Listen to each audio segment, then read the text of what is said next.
અંકલેશ્વરમાં સ્થાનિક સ્વરાજ્યની ચૂંટણી પહેલાં ભાજપે તેજ કરી ઉમેદવાર પસંદગી પ્રક્રિયા.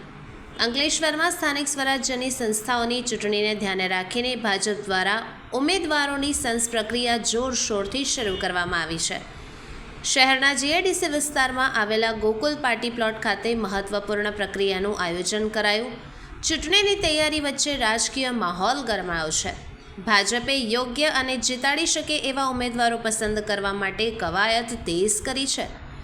નિરીક્ષકોની નિમણૂક કરાયેલ પેનલ દ્વારા દાવેદારોની રજૂઆતો ધ્યાનપૂર્વક સાંભળવામાં આવી હતી.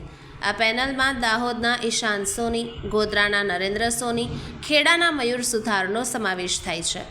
તેમણે અંકલેશ્વર નગરપાલિકા ઉપરાંત ઝઘડિયા, વાલિયા, નેત્રંગ તાલુકાના દાવેદારો સાથે અલગ અલગ બેઠક યોજી તેમના અભિપ્રાયો જાણ્યા હતા. દાવેદારોએ પોતાની કામગીરી, લોકસંપર્ક, વિસ્તારની પકડ, જીતવાની ક્ષમતા અંગે વિસ્તૃત માહિતી રજૂ કરી હતી. નિરીક્ષક મંડળ દ્વારા તમામ વિગતો એકત્રિત કરીને પ્રદેશ સ્તરે મોકલવામાં આવશે.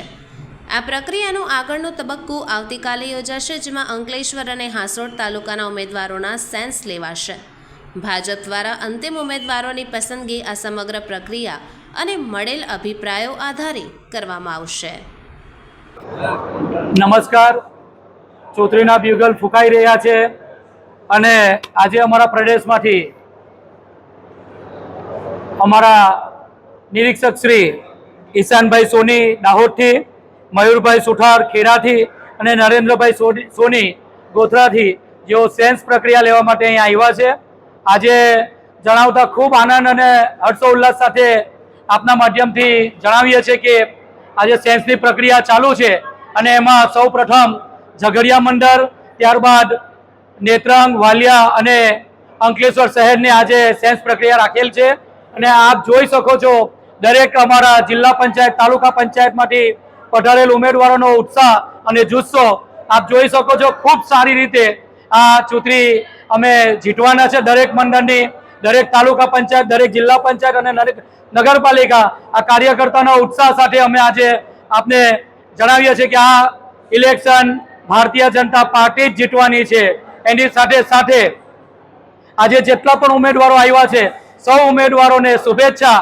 અને જેમ પાર્ટીની ગાઈડલાઈન છે કે ઉમેદવારો ઘણા હશે પણ કોઈ એક ઉમેદવારને તાલુકામાં, જિલ્લામાં સમાવેશ થશે અને એ જ કાર્યકર્તાને, ઉમેદવારોના જોશ એમને એમની જોડે ચર્ચા થઈ એ પ્રમાણે કે પાર્ટી જેને ટિકિટ આપે એને બધા પાછા સાથે કામે લગીશું. અને એક પ્રણાલી છે કે ટિકિટ માંગવાનો હક બધાનો છે, પછી પાર્ટીનો નિર્ણય, સર્વ નિર્ણય આવશે એ બધા પ્રેમથી વધાવીશું.